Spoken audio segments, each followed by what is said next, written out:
Welcome back, everybody. Many people don't realize President Jimmy Carter helped lay the groundwork for Dr. Martin Luther King Jr. Day, a man he never met.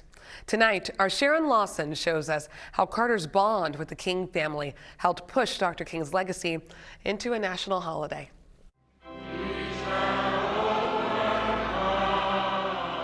They never shook hands, they never shared a room, but their lives will become tied together in American history. When Carter was running, Daddy King and him visited together. Daddy, as in Dr. Bernice King's grandfather, who she calls Daddy King. The CEO of the King Center notes how the Carter family's bond with the Kings ran deep through her family.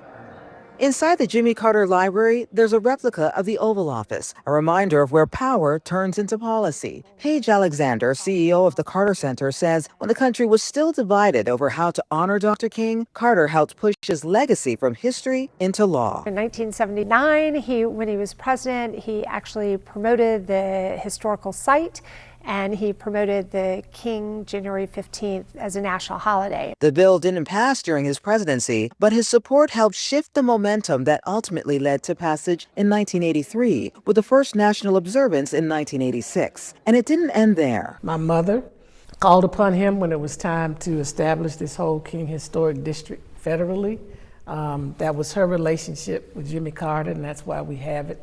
And even as you move forward to the Park Service, now the National Historical Park, that foundation was laid with my mother and Jimmy Carter. Dr. Bernice King said that he was one of the few presidents who really was an advocate for the Black community out of a pureness of heart.